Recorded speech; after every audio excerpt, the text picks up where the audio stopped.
Good morning दोस्तों। मैं मनीष कुमार भोल आप सभी लोगों का अपने YouTube channel Uttarakhand online classes में हार्दिक स्वागत करता हूं। दोस्तों, जैसे कि आप लोगों को पता है कि उत्तराखंड आयोग द्वारा प्रवक्ता संवर्ग का परीक्षा आयोजित कराई जानी है, जिसका पाठ्यक्रम आयोग द्वारा अपने वेबसाइट में डाल दिया गया है, जिसमें प्रथम परीक्षा पत्र जो है, प्रश्न पत्र है, वो स्क्रीनिंग परीक्षा होनी है।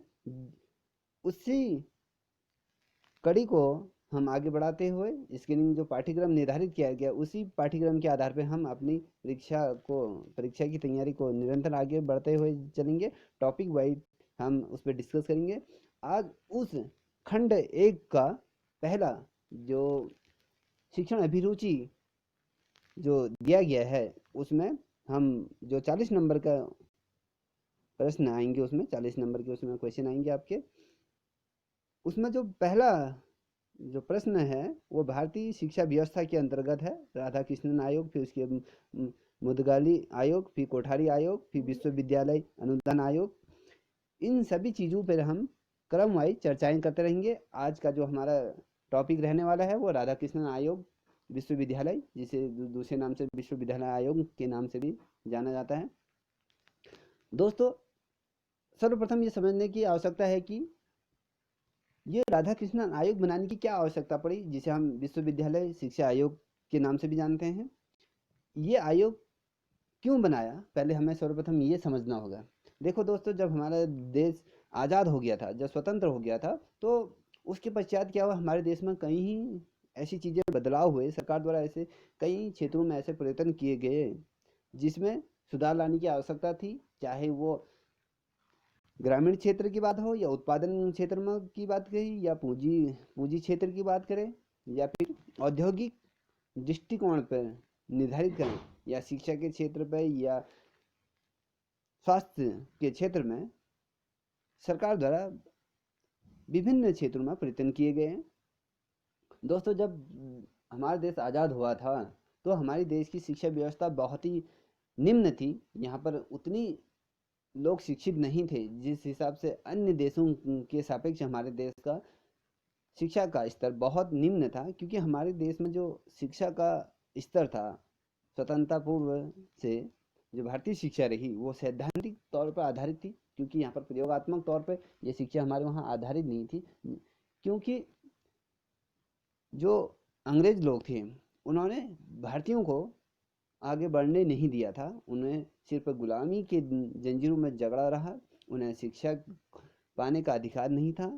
उसमें जब शिक्षा का जो क्षेत्र हमारा निम्न रहा, जिसमें यदि हम ये कहना भी अनुचित नहीं होगा कि अनपढ़ हमारे देश में की संख्या अधिक थी, अनपढ़ लोगों की संख्या अधिक थी, क्योंकि शिक्षित लोग बहुत कम थे।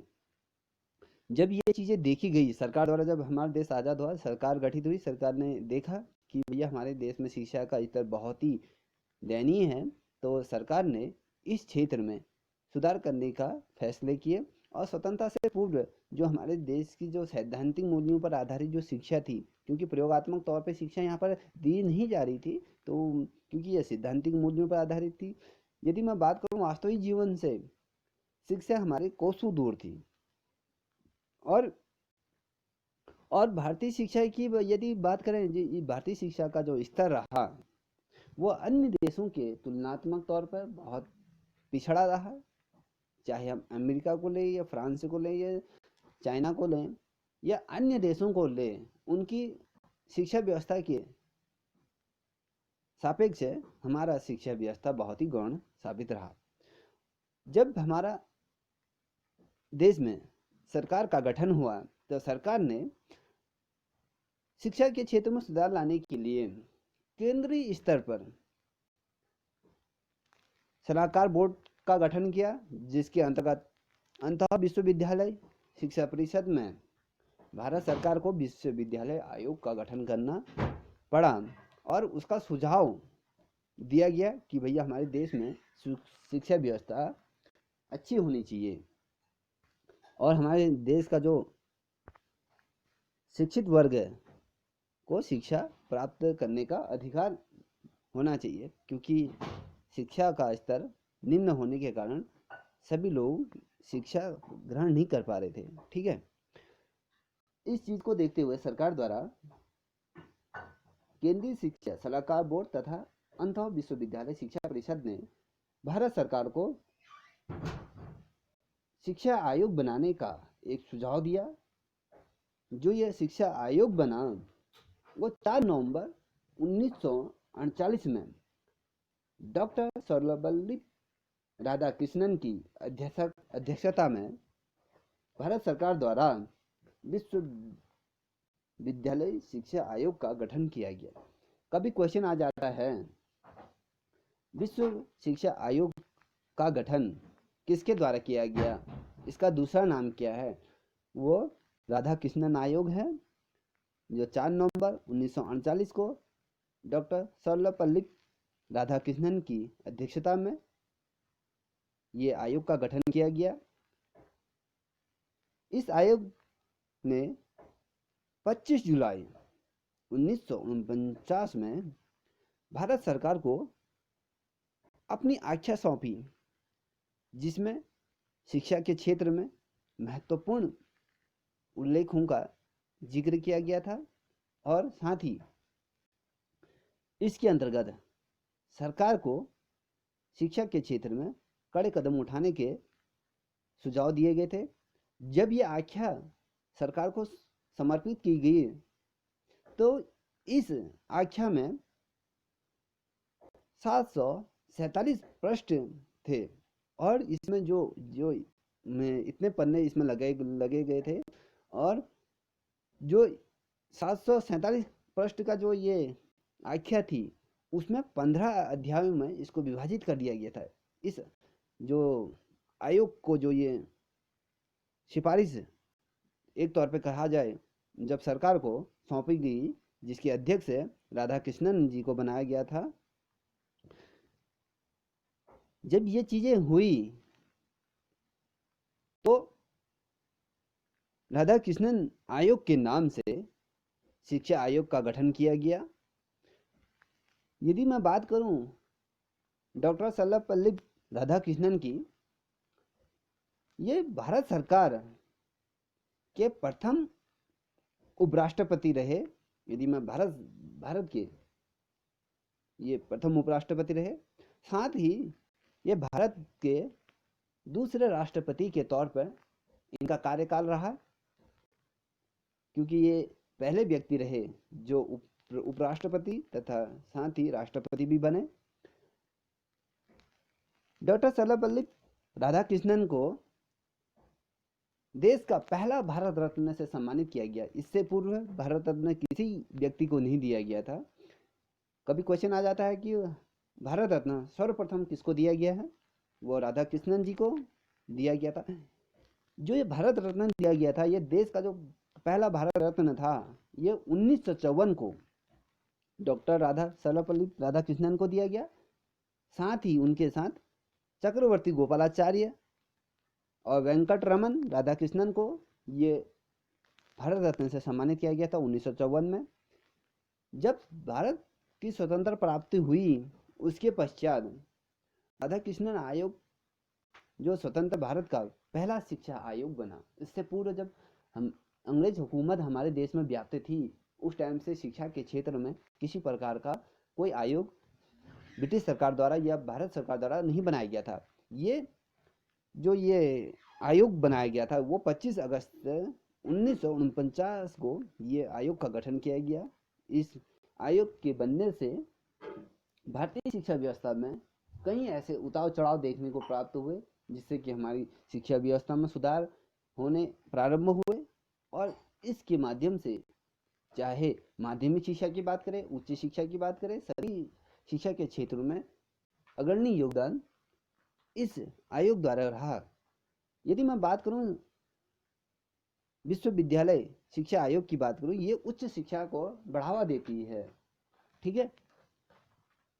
और जब इस आयोग का विश्वविद्यालय, जिसे हम कहें विश्वविद्यालय शिक्षा आयोग के नाम से जिसे हम जानते हैं, क्योंकि इस आयोग की जो नियुक्ति विश्वविद्यालय के उच्च शिक्षा के स्तर को व्यवस्थित करना था, साथ ही शिक्षा की जो रचनात्मक इकाइयां हैं उनकी जांच करनी थी और जो शिक्षा के क्षेत्र में जो तकनीकी समस्याओं का जो पता था, जो पता लगाकर उनका निराकरण करना, और इस संदर्भ में जो रिपोर्ट इस आयोग द्वारा सरकार को जो सौंपी गई थी, भारत सरकार को जो ये सुझाव दिए गए थे कि ऐसी ऐसी चीज़ें इस आयोग के माध्यम से होनी चाहिए शिक्षा के क्षेत्र में। तो आइए हम जानते हैं कि ये क्या क्या उपाय थे जो डॉक्टर सर्वपल्ली राधाकृष्णन की अध्यक्षता में जो आयोग का गठन किया, राधाकृष्णन आयोग, तो इस आयोग ने सरकार को सुझाव दिए। मैं यदि बात करूं, प्रथम सुझाव की बात करूं, तो इन्होंने शिक्षा का स्तर, नोट कर लीजिएगा आप, जो शिक्षा का स्तर है उसे मजबूत करने का सुझाव दिया। जो शिक्षा के स्तर इन्होंने निर्धारित किए, ये शिक्षा के स्तर को जो सुधारने के जो निम्नलिखित इन्होंने जो सुझाव दिए, उनकी बात कर रहा हूँ मैं। आप मेरे साथ जो है नोट भी कर लीजिए। इस आयोग के माध्यम से जो सुझाव दिए गए थे, उसका जो पहला सुझाव था, उसमें ये कहा गया था कि भैया जो विश्वविद्यालय में है, जो विश्वविद्यालयों में 3000 से अधिक उससे संबंधित जो महाविद्यालय हैं, मान लीजिए 3000 जो विश्वविद्यालय हैं, उसमें 3000 से ज़्यादा की छात्र संख्या विश्वविद्यालयों में नहीं होनी चाहिए। और साथ ही इससे जो संबंधित जो महाविद्यालय हैं, तो उसमें 1500 से अधिक छात्र संख्या नहीं होनी चाहिए, क्योंकि यदि ज़्यादा छात्र संख्या होगी तो शिक्षा का स्तर उतना सुधरणीय नहीं होगा, उतना अच्छा नहीं हो पाएगा। जिस स्तर से ये आयोग का गठन किया गया था, जिसमें ये कहा गया था सभी को शिक्षित करना, और एक प्रयोगात्मक नहीं, सिद्धांतिक आधार पर जो शिक्षा जो प्राप्त हो रही थी पूर्व में, उस प्रकार से ना होके, सैद्धांतिक तौर पे नहीं होके प्रयोगात्मक तौर पे शिक्षा की व्यवस्था देने की बात कही गई थी। इसलिए ये कहा गया था कि जो विश्वविद्यालय हैं, तो उसमें 3000 से अधिक की छात्र संख्या नहीं होनी चाहिए। इस सुझाव में ये भी कहा गया था कि जो महाविद्यालय हैं उसमें 1500 से अधिक की जो छात्र संख्या नहीं होनी चाहिए। ठीक है। जो ये आयोग द्वारा जो भारत सरकार को जो सुझाव दिए गए थे, उसी क्रम में जो द्वितीय सुझाव है, जो दूसरा बिंदु है, उसमें ये कहा गया था कि जो ये जो विश्वविद्यालय जो चलेंगे, जो शिक्षा का जो क्षेत्र चलेगा, वो साल में 180 दिन से ज़्यादा का कार्य क्षेत्र नहीं रहेगा। साथ ही इसमें जो परीक्षा का जो कार्यकाल रहेगा, उसे छोड़कर 180 दिन का कार्य, शिक्षण कार्य अनिवार्य तौर पे होगा। साथ ही नेक्स्ट बिंदु की तरफ हम बढ़ें तो कहा था कि उसमें कि अध्ययन के किसी भी कोर्स में, जब कोई कोर्स होता है जो, तो उसमें जो पाठ्य पुस्तक जो निर्धारण नहीं होना चाहिए, क्योंकि भैया समय समय पर पाठ्यक्रम बदलता रहता है, कोई निर्धारित निर्धारित पाठ्यक्रम नहीं होना चाहिए।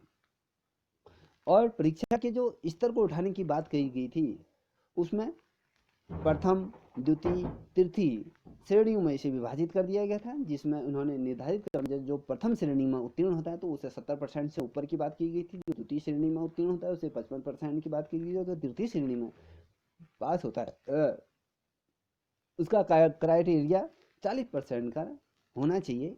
इस आयोग की जो सिफारिश थी ये थी, क्योंकि इसी मापदंड से शिक्षा व्यवस्था को परिभाषित करना था और उसका निर्धारण करना था। साथ ही जो विश्वविद्यालय का जो प्रशासन था, जो दूसरा सुझाव जो सरकार को दिया गया था, जो विश्वविद्यालय का जो प्रशासन है एवं वित्तीय, यदि उसके प्रशासन में जो वित्त का लेखा जोखा है, उसका भी इसमें महत्वपूर्ण संयोग और उसका महत्व है। उसमें ये कहा गया था विश्वविद्यालय के जो प्रशासन का या वित्तीय से संबंधित जो निम्नलिखित जो सुझाव इस आयोग द्वारा सरकार को दिए गए थे, उसमें कहा गया था कि उच्च शिक्षा को समवर्ती सूची में रखना चाहिए। ठीक है। क्या कह रहा है, उच्च शिक्षा को समवर्ती सूची के अंतर्गत सम्मिलित करना चाहिए, क्योंकि केंद्र और राज्य सरकार को इसकी जिम्मेदारी लेनी चाहिए। इसमें अपनी जिम्मेदारी का जो भागीदारी उसे करना चाहिए, चाहे वो राज्य सरकार के अंतर्गत हो या केंद्र सरकार के अंतर्गत हो। और शिक्षा संबंधी नीतियों को पर कार्य केंद्रित करना चाहिए। ये सरकार का दायित्व तो भी बनता है कि कार्य को आप केंद्रीकृत हो, और उन सभी राज्यों की ये नैतिक जिम्मेदारी भी होनी चाहिए कि ये उस चीज़ को लागू करे, इम्प्लीमेंट करे।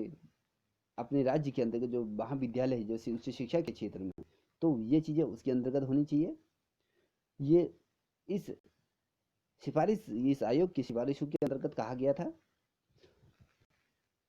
यदि मैं दूसरे बिंदु की तरफ अग्रसर हूँ, तो उसमें ये कहा गया था कि विश्वविद्यालय में एक रूपता होनी चाहिए, और महाविद्यालयों में जो विश्वविद्यालय की जो अनुदान, जो पैसा जो सरकार द्वारा जो दिया जाता है, उसका भी निर्धारण होना चाहिए, उसके लिए भी एक अनुदान की व्यवस्था होनी चाहिए। यदि हम सभी विश्वविद्यालयों की जो पाठ्यक्रम की जो शिक्षा व्यवस्था है को एक समान रखना चाहिए। ये नहीं कि भैया केरल राज्य में अलग हो रहा, उत्तराखंड राज्य में अलग हो रहा, अन्य राज्यों में अलग शिक्षा व्यवस्था हो रही है। ये इससे क्या होगी, शिक्षा का समायोजन ना होकर एक मिश्रित शिक्षा व्यवस्था उत्पन्न हो जाएगी। क्योंकि हमें एक देश एक भाषा एक शिक्षा का क्षेत्र जो जो नारा दिया गया था, वो एक समान होना चाहिए। और जो सुझाव दिए गए थे दोस्तों, उसमें विश्वविद्यालय अनुदान आयोग की स्थापना इसके अंतर्गत होनी चाहिए। विश्वविद्यालय में एक अलग पोस्ट होना चाहिए, एक अलग से विभाग का निर्धारण होना चाहिए, चाहे वो प्रशासनिक क्षेत्र के अंतर्गत हो या अनुदान क्षेत्र के अंतर्गत अलग से विभाग की उसमें नियुक्ति की जानी चाहिए, उसमें लागू किए जाने चाहिए।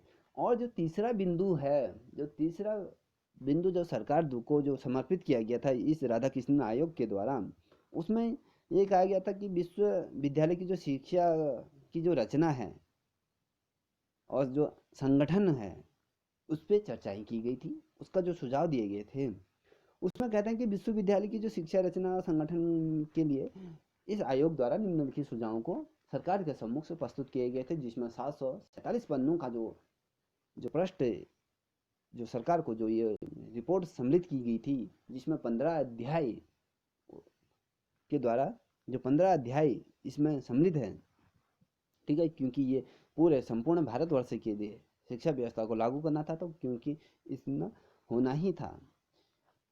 इसके अंतर्गत जो शिक्षा की जो रचना था, जो विश्वविद्यालय स्तर पर जो शिक्षा की जो रचना था, वो किस प्रकार की रचनाओं पर आधारित थी, उसे उच्च शिक्षा को इन्होंने क्या कर दिया था, 3 भागों में इसको विभाजित कर दिया गया था।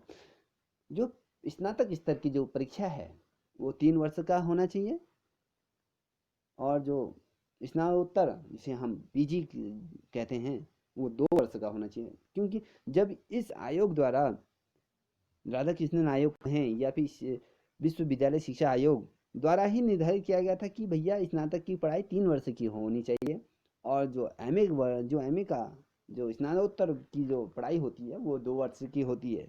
क्योंकि ये इस आयोग के माध्यम से निर्धारित किया गया था। क्योंकि जो स्रोत कार्य होता है, अब वर्तमान समय में चाहे वो 5 वर्ष का हो, क्योंकि उस समय जब यह शिक्षा व्यवस्था लागू हुई थी, वो शिक्षा व्यवस्था के अंतर्गत ये कहा गया था कि स्रोत का जो न्यूनतम वर्ष होना चाहिए वो 2 वर्ष का होना चाहिए, 2 वर्ष की जो स्रोत कार्य 2 वर्ष तक होना चाहिए। अब ये तो निर्धारण कर दिया गया है। अब उसके अंतर्गत शिक्षा को भी उन्होंने 3 श्रेणियों में, उच्च शिक्षा को भी 3 श्रेणियों में बांट दिया है। जिस प्रकार से शिक्षा के स्तर को जो 3 भागों में जो विभाजित किया गया था, स्नातक, स्नातकोत्तर और स्रोत कार्य को, ये 3 भागों में जो विभाजित कर दिया था, उसी प्रकार से उच्च शिक्षा को भी इन्होंने 3 भागों में विभाजित कर दिया गया था।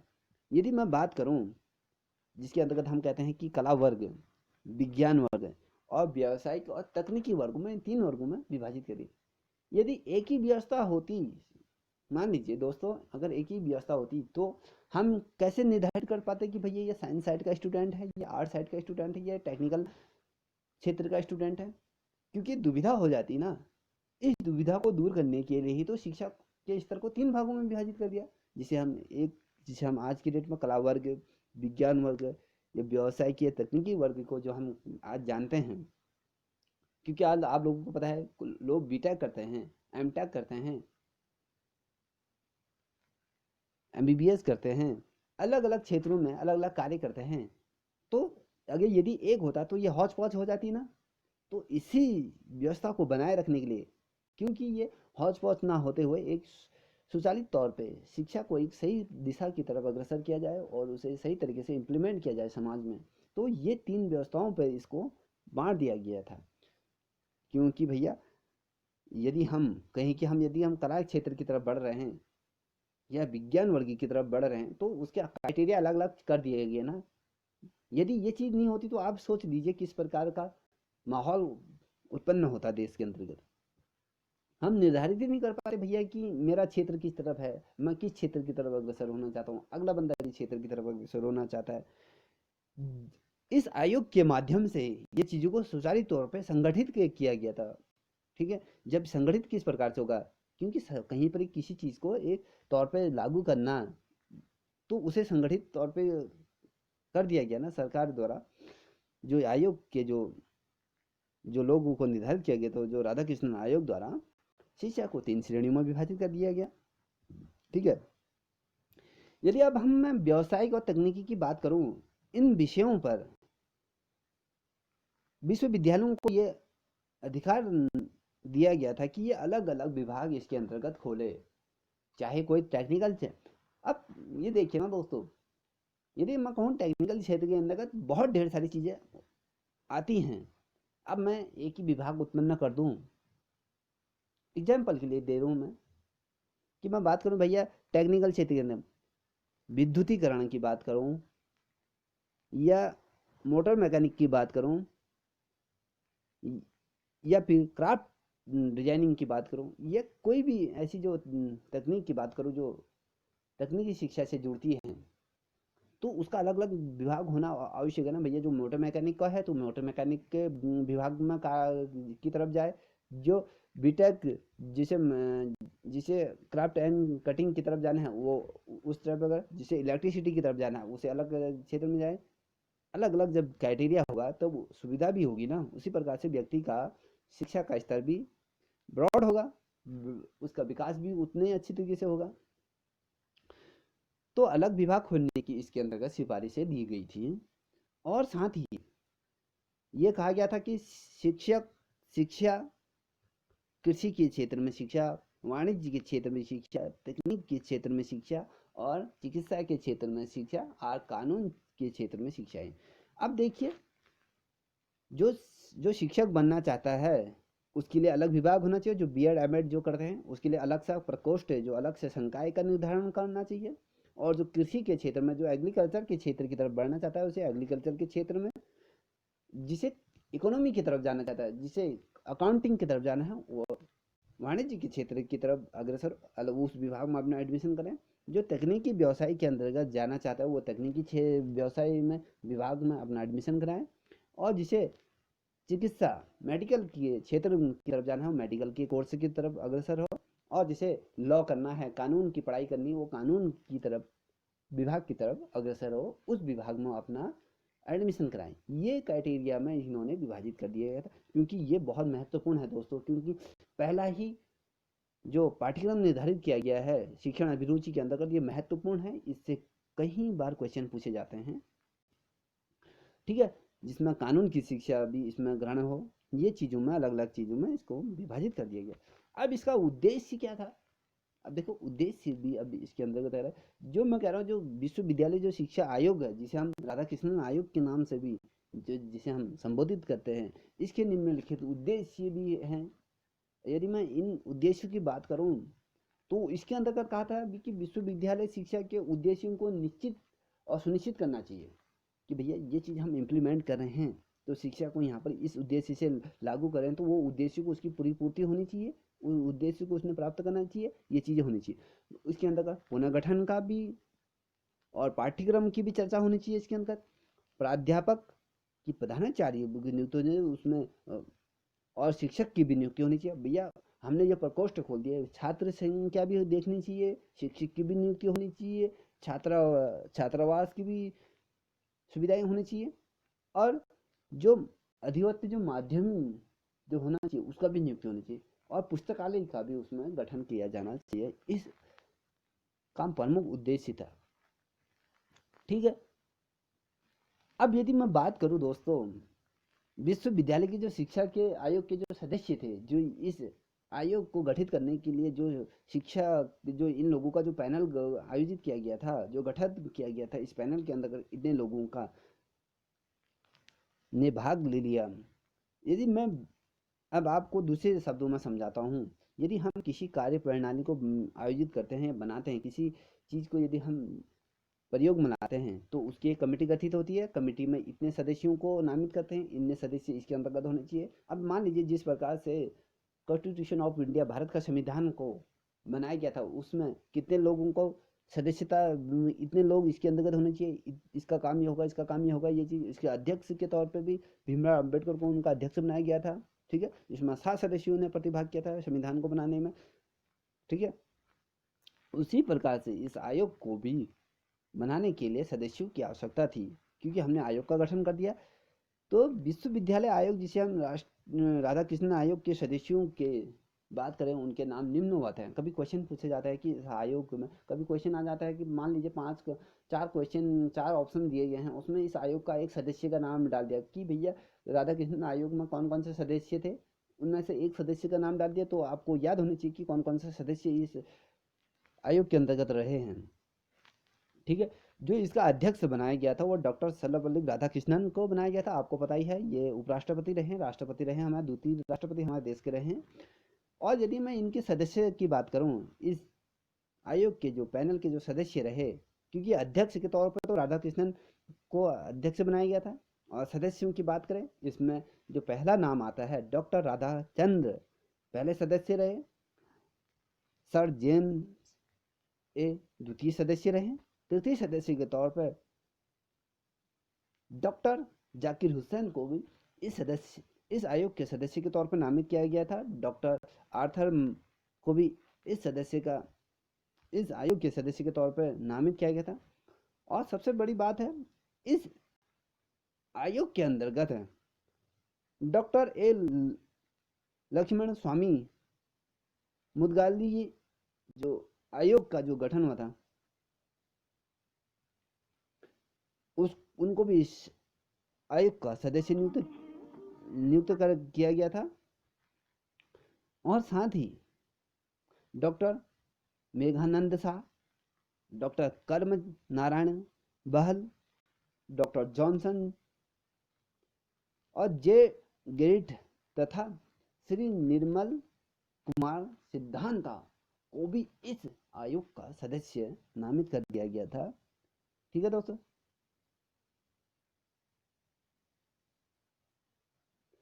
इस आयोग में 10 सदस्यों की एक कमेटी गठित की गई थी, जिसका नाम मैंने आपको बता दिए गए हैं। अध्यक्ष डॉक्टर राधाकृष्णन। ठीक है, सदस्य के तौर पे जो मैंने अभी आपको जो नाम बताए, ये इस आयोग के सदस्य रहे। अब मैं बात करूं, इस आयोग के द्वारा जब ये सारी चीज़ें इन लोगों द्वारा इस शिक्षा व्यवस्था पर जब गहन तौर पे अध्ययन किया गया था, संक्षिप्त तौर पे इसको समाज में इम्प्लीमेंट किस प्रकार से लाया जाता है, शिक्षा व्यवस्था कैसी होनी चाहिए, किस प्रकार का इसका कार्य क्षेत्र होना चाहिए, किस प्रकार को इसको लागू करना चाहिए, इससे समाज के व्यक्ति को किस प्रकार से लाभ होना चाहिए, गरीब वर्ग के व्यक्ति को ध्यान में रखते हुए, सभी चीज़ों को ध्यान में रखते हुए इन्होंने इस आयोग का गठन किया। और इसकी जो सिफारिशें थी, आयोग को जो अपनी आख्या जो रिपोर्ट सौंपी, उस आख्या के अंतर्गत क्या चीजें रही, उस पर हम चर्चा करते हैं। जो आयोग को जो आख्या थी, उसमें यह कहा गया था कि आयोग द्वारा एक प्रभावशाली तौर पर आख्या तैयार की गई, जो भारतीय विश्वविद्यालय साथ ही उनकी समस्याओं के निराकरण का उपचार करे। जितने भी समस्याएं विद्यार्थियों को होते हैं, विश्वविद्यालय स्तर पर जिन लोगों को समस्याएं उत्पन्न होती है, उन उन चीज़ों की समस्याओं का इसके अंतर्गत निराकरण होना चाहिए। इस आयोग की रिपोर्ट की जो आख्या जो दी गई थी, उसमें ये चीज़ें कही गई थी। साथ ही लगभग सभी चीज़ों का समावेश इसके अंतर्गत था। ठीक है दोस्तों, और लगभग 1000 विश्वविद्यालयों को मेल किया गया था।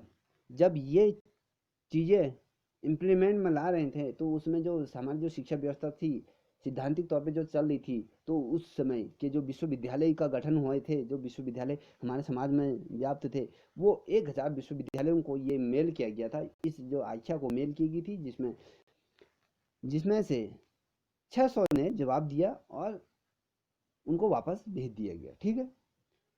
दूसरे चरण में यदि मैं बात करूं, दूसरे चरण में उन्होंने ये सभी सीधे विश्वविद्यालयों के जो कुलपति थे और जो उनके जो शिक्षक थे और जो विद्यार्थियों से मिलकर विश्वविद्यालय समस्याओं को साझा किया। भैया चाहे टीचरों की बात को भी इन्होंने सम्मुख से रखा, जो उनके प्रधानाध्यापक हैं, जो कुलपति हैं, जो वहाँ का प्रशासन जो नियुक्त है, जो वहाँ के जो कर्मचारी नियुक्त हैं, और जो जो इनके जो मेन बिंदु जो इस श्रेणी को क्रमबद्ध तरीके से जोड़े रखती है, जो विद्यार्थियों का भी सुझाव इस आयोग की आख्या में सम्मिलित किया गया। उनके सुझावों को लेकर उनकी समस्याओं का निराकरण इस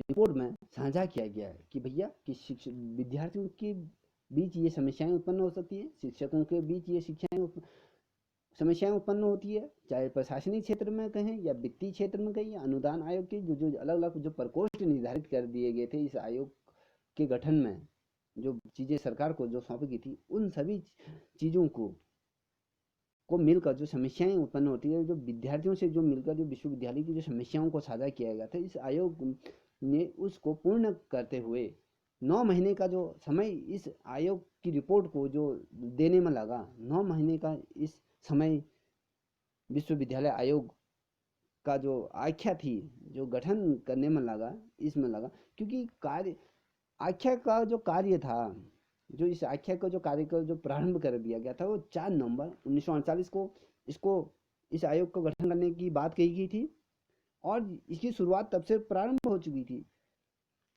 जब ये प्रारंभ हुए 25 अगस्त 1939 को आयोग ने अपनी आख्या भारत सरकार को सौंपी। भैया कि आपने हमें इतना समय दिया था, हमने ये सारी चीज़ों पर इम्प्लीमेंट करके इन चीज़ों का अध्ययन करने के पश्चात हमारी रिपोर्ट ये तैयार हुई, जिसे 9 माह का समय लगा। हमने इन 9 माह में ये चीज़ें हमने करी और हमने इन चीज़ों को इसके अंतर्गत रखा। ये चीज़ें भारत सरकार को सौंप दी गई और आख्या को संपन्न करने में, इस आख्या को जितना संपन्न करने में जो समय लगा, जितने जो पृष्ठ लगे, वो 447 पन्नों का पृष्ठ इसके अंतर्गत है कि इसके अंदर 15 अध्याय में इस राधा कृष्ण आयोग को विभाजित कर दिया गया था।